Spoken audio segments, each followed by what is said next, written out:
অত্যন্ত গুরুত্বপূর্ণ একটি কর্মসূচিকে কেন্দ্র করে পৌর হাসপাতালে, নবব্যারাকপুর পৌর হাসপাতালের এই অনুষ্ঠান। এখানে আমাদের সকলের শ্রদ্ধেয় মাননীয় সাংসদ অধ্যাপক সৌগত রায় রয়েছেন, এই পৌরসভার সম্মানীয় পৌর প্রধান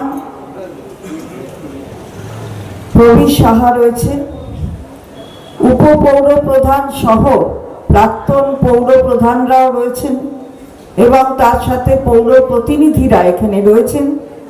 সমস্ত স্তরের পৌর কর্মীরা এখানে উপস্থিত আছেন, সাধারণ মানুষ এখানে উপস্থিত আছেন, সরকারের পক্ষ থেকে এসিএম মোহিত সাহেবও এখানে উপস্থিত আছেন, আইসি সাহেবও এখানে থানার তিনিও এখানে উপস্থিত আছেন।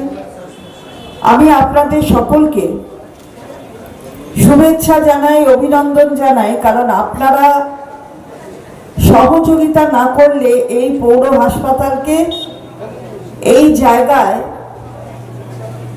নিয়ে আসা সম্ভব হতো না। এখানে অনেক চিকিৎসকরাও রয়েছেন যারা প্রতিদিন স্বাস্থ্য পরিষেবা পৌঁছে দেন।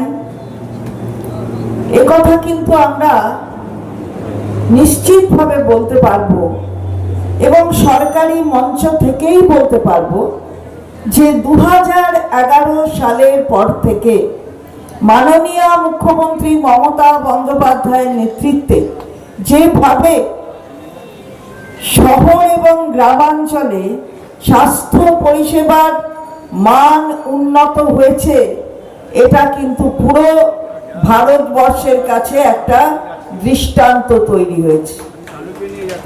অনেকে অনেক কথা বলবে, কিন্তু এর আগে মেডিকেল কলেজ ছিল কটা, ডাক্তার তৈরি হতো কটা? আজকে দাঁড়িয়ে আমরা বলতে পারি 2011-এ 11টি মেডিকেল কলেজ ছিল আর 1355 ডাক্তার তৈরি হতো, অর্থাৎ সিট ছিল 1355। আজকে দাঁড়িয়ে গর্বের সঙ্গে বলতে পারি 41টা মেডিকেল কলেজ হয়েছে এবং প্রায় 6500-এর ওপর সিট হয়েছে। তো ডাক্তার তো তৈরি করতে হবে, তবে তো চিকিৎসা পরিষেবা দেওয়া যাবে। এখানে ডাক্তারবাবুরা রয়েছেন, একজনকে স্পেশালাইজড হতে হলে অন্তত 14 বছরের সময় দরকার হয়। 34 বছর কেউ ক্ষমতায় ছিলেন কিন্তু স্বাস্থ্য পরিষেবার কথা ভাবেননি। আমি রাজনীতির কথা বলছি না, আমি সরকারের কথা বলছি। একটা সরকার ছিল, একটা সরকার এসেছে। মাননীয় মুখ্যমন্ত্রী এই দপ্তরটা নিজের কাঁধে রেখেছেন। আমি যদি ভুল না বলি এবং আমি দৃঢ় বিশ্বাস নিয়ে বলছি যে সারা ভারতবর্ষে শুধুমাত্র ত্রিপুরা রাজ্য ছাড়া কোনো মুখ্যমন্ত্রী এই ধরনের গুরুত্বপূর্ণ এবং কমপ্লিকেটেড একটা দপ্তর নিজের কাঁধে রাখেন না, কারণ এই দপ্তরের কাজকর্মের সাথে প্রতিদিন প্রতিনিয়ত যুক্ত থাকতে হয়। ত্রিপুরার মুখ্যমন্ত্রী নিজে ডাক্তার, তাই স্বাস্থ্য দপ্তর তিনি নিজের কাছে রেখেছেন। আমাদের মুখ্যমন্ত্রী চিকিৎসক নন, অর্থাৎ মেডিকেল টার্মসে যাকে চিকিৎসক বলে তিনি তা নন, কিন্তু মানুষকে পরিষেবা দিতে যে চিকিৎসা একটা বড় অঙ্গ হিসাবে কাজ করে পরিষেবার, সেটা তিনি যথেষ্টভাবে জানেন বলে তাই এই দপ্তরটা নিজের কাঁধে রেখেছেন।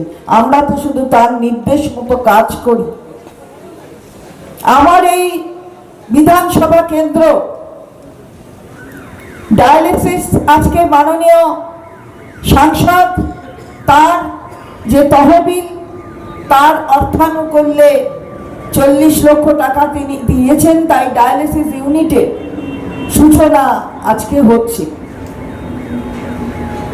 এই পৌরসভায় যেমন পৌর হাসপাতালে ডায়ালিসিস ইউনিট হচ্ছে, তেমনি আরেকটি পৌরসভা উত্তর দমদমে, সেখানে কিন্তু গত 3 বছরের ওপর হয়ে গেছে পিপিপি মোডে একটা ডায়ালিসিস সেন্টার চলে এবং সেখানেও মানুষ বিনা পয়সায় ডায়ালিসিসের সুবিধা নিতে পারেন, একটা পয়সাও দিতে হয় না।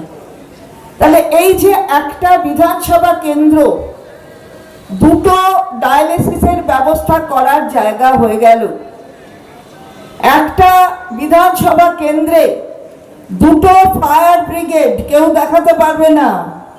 এই কেন্দ্র দেখাতে পারবে যে দুটো পৌরসভায় দুটো ফায়ার ব্রিগেড আছে। ওটা যদি না থাকতো, ওই উত্তর দমদমে সেদিনের ওই ভয়াবহ আগুন যদুবাবুর বাজারে কোথায় পৌঁছতো কেউ জানে না। তো আজকে দাঁড়িয়ে এই যে উন্নয়নের পথটাকে প্রশস্ত করা, এটা মাননীয় মুখ্যমন্ত্রী তিনি করছেন, এবং এটা তো আমাদের দায়িত্ব। আপনি আমাকে নির্বাচিত করেছেন, আপনি মাননীয় সাংসদ অধ্যাপক সৌগত রায় তাকে নির্বাচিত প্রতিনিধি হিসেবে সংসদে পাঠিয়েছেন। এটা আমাদের কর্তব্য আপনাদের পাশে থাকা। আমরা মনে করি যে আমরা বিরাট কিছু করছি তা নয়। ওই সাংসদ তহবিল অথবা আমার এই বিধায়ক তহবিল কেউ আমরা পয়সা দিয়ে তৈরি করি না। ওই পয়সা আপনাদের পয়সা থেকেই তৈরি হয়, আপনাদের জন্যই কাজে লাগবে। এটা এই মানসিকতা নিয়েই কিন্তু মাননীয় মুখ্যমন্ত্রী কাজ করেন এবং সাংসদও সেই মানসিকতা নিয়ে এই কাজ করেছেন।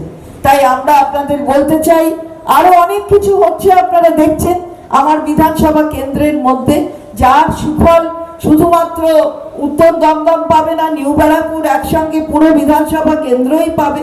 আজকে সেখানে দাঁড়িয়ে আমরা দেখব যে আগামীকাল যে আইটিআইটা তৈরি হয়েছিল, মাননীয় মুখ্যমন্ত্রী গত 28শে জানুয়ারি সেটা উদ্বোধন করে দিয়েছেন। সিঙ্গুর থেকে ভার্চুয়াল উদ্বোধন হয়েছে এবং আগামীকাল তার এই যে পিপিপি মোডে হচ্ছে, যারা পেয়েছে তারা টেক ওভার করবে, সেই অনুষ্ঠান হবে এবং আমাদের সেখান থেকে নতুন করে যে ভোকেশনাল ট্রেনিং এবং স্কিল ডেভেলপমেন্টের যে কাজ, সেই কাজটা শুরু হয়ে যাবে। আইটিআই এই তো নিউ ব্যারাকপুর থেকে একটু এগিয়ে গিয়ে আইটিআই। আমাদের উত্তর দমদমে একটা Nimta urban health primary health centre রয়েছে, সেটা একটা নতুন রূপ দেওয়া হয়েছে। আপনারা গিয়ে যদি দেখেন দেখবেন সেটা কোনো অংশে একটা নতুন ধরনের, কোনো নার্সিং হোমের চেয়ে কম নয়, অর্থাৎ আধুনিক হাসপাতালের চেয়ে কম নয়।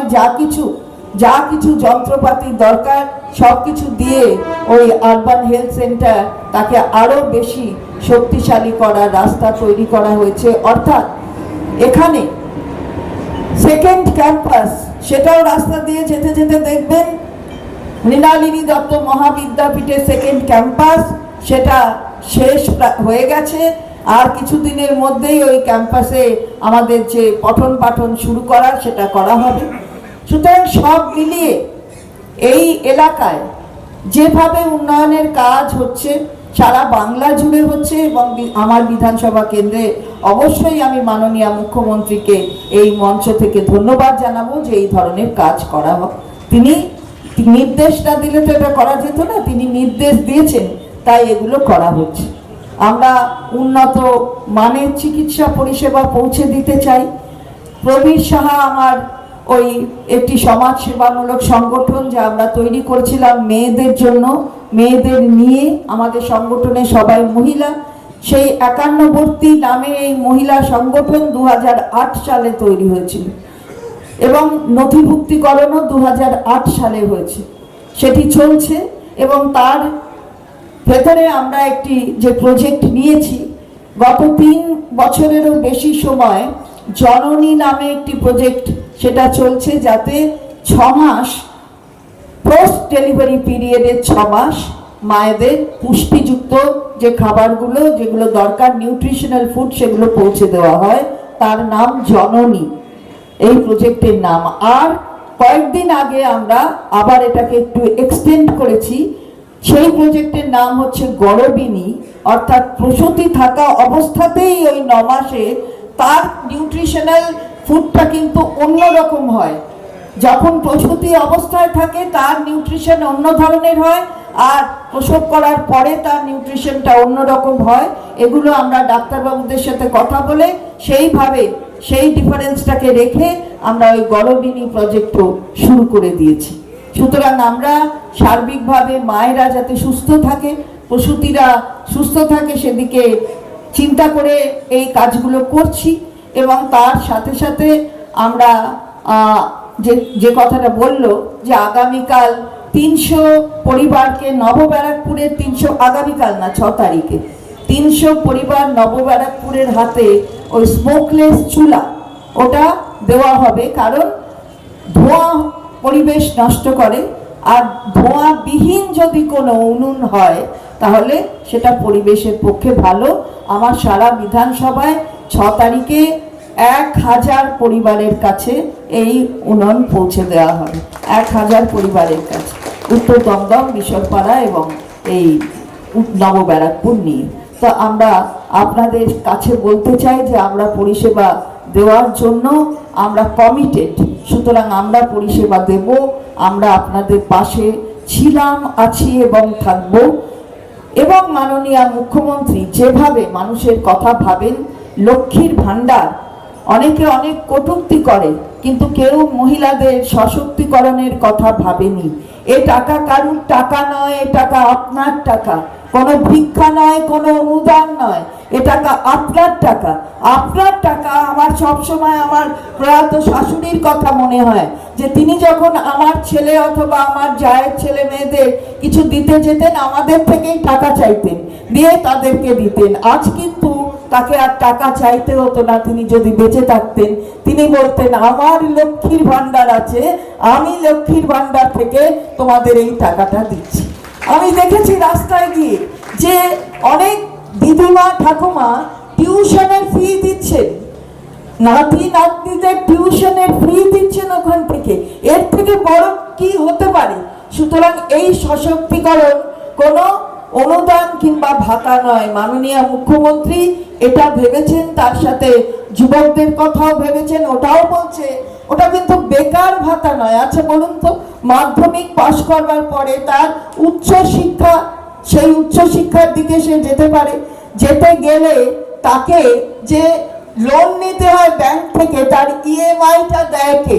ইএমআইটা দেওয়ার জন্য পাশে সরকার থাকে, তার জন্য কিন্তু যুব সাথী। সুতরাং এসব বলে লাভ হবে না কোনো। যুবক সম্প্রদায়, যাতে যুবক যুবতী সবাই রয়েছে, 21 থেকে 40 5 বছরের জন্য এখন এই প্রকল্প করা হয়েছে। সুতরাং এখানে এত মানুষ, এত ছেলেমেয়েরা এসে সংযুক্ত হয়েছে এই প্রকল্পের সাথে।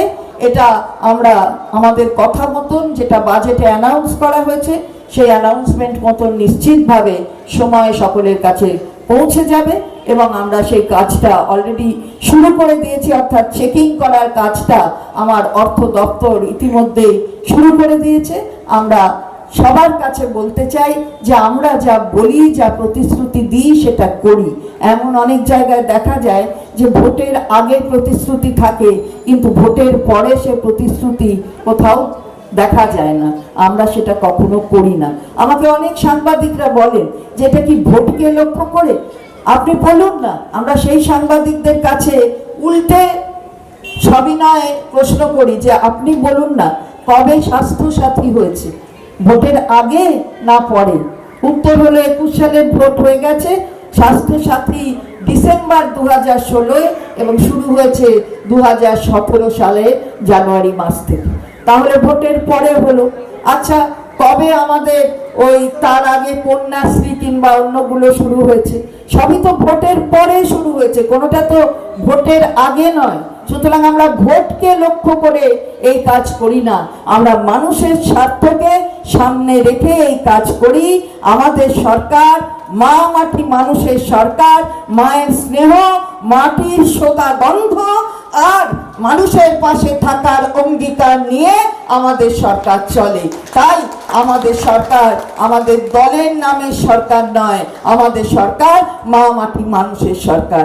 আসুন আমরা সবাই মিলে এই সরকারের হাতকে শক্তিশালী করি, মাননীয় মুখ্যমন্ত্রীর হাতকে শক্তিশালী করি এবং সার্বিকভাবে সমাজের সমস্ত শ্রেণীর মানুষকে আরো বেশি উজ্জীবিত করার লক্ষ্যে সমন্বয় রেখে আমরা কাজ করি। আমি আবার নবব্যারাকপুর হাসপাতালে যে এত আধুনিক চিকিৎসা, নানা আঙ্গিকে করার যে চেষ্টা হচ্ছে এবং নি রিপ্লেসমেন্টও এখানে হচ্ছে। আমাকে ছবি পাঠিয়েছিল, আমি তো ডাক্তার নই, দেখে আমার কিরম লাগছিল রে বাবা, এরকম নি এরকম করেছে। আমার হাজবেন্ডেরও নি রিপ্লেসমেন্ট হয়েছিল, আমি ভাবছি যে ওরও এরকম করে হয়েছিল, তার মানে। তো এই জায়গা যে করছে, এই ব্যাপারটা অত্যন্ত ভালো এবং পরিষেবা দেওয়ার লক্ষ্যে যেভাবে নবব্যারাকপুর এগিয়ে যাচ্ছে, আমি বলছি যে এই পৌরসভা আরও এগিয়ে যাবে। এটা ছোট পৌরসভা, কিন্তু মন বড় আর কাজ বড়। তাই এই 20টা ওয়ার্ডের পৌরসভা দেখিয়ে দিচ্ছে যে তারা কিভাবে কাজ করতে পারে। ভালো থাকবেন, সুস্থ থাকবেন, আমাদের সঙ্গে থাকবেন, আমরা আপনাদের সঙ্গে আছি। নমস্কার, জয় বাংলা।